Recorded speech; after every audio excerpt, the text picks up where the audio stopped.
السلام علیکم ورحمۃ اللہ وبرکاتہ۔ دوستوں، آج کا سوال یہ ہے کہ وضو میں سر پر مسح کا مسنون طریقہ کیا ہے؟ آپ صلی اللہ علیہ وسلم کس طرح مسح فرمایا کرتے تھے؟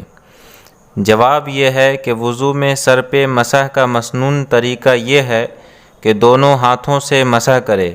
اگر ایک ہاتھ سے مسح کرے گا تو مسح ہو جائے گا، مگر طریقہ سنت کے موافق نہ ہوگا۔ حضرت محمد صلی اللہ علیہ وسلم دونوں ہاتھوں سے پورے سر کا مسح کرتے تھے، اور تمام ائمہ کے نزدیک پورے سر کا مسح کرنا افضل ہے۔ زندگی میں ایک دو بار آپ صلی اللہ علیہ وسلم نے سر کے بعض حصہ کا بھی مسح کیا، مگر وہ آیت کی تفسیر اور مسئلہ کی وضاحت کے لیے تھا۔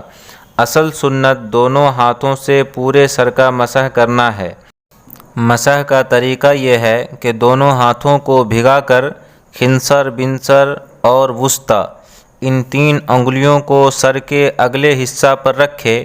شہادت کی انگلی، انگوٹھا اور ہتھیلی الگ رکھے، پھر انگلیوں کو کھینچ کر گدی تک لے جائے، پھر ہتھیلی سے سر کے دونوں جانبوں کا مسح کرتا ہوا ہاتھ کو آگے لائے، پھر شہادت کی انگلی سے کان کے اندر کا اور انگوٹھا سے کان کے پیچھے کا مسح کرے۔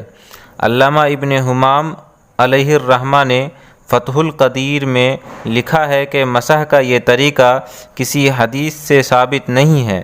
مسح کا صحیح طریقہ یہ ہے کہ سارے ہاتھ سر کے اگلے حصہ پر رکھے اور سر کو گھیرتا ہوا پیچھے لے جائے، پھر پیچھے سے آگے لے آئے اور شہادت کی انگلیوں سے کانوں کے اندر کا اور انگوٹھوں سے کانوں کے پیچھے کا مسح کرے۔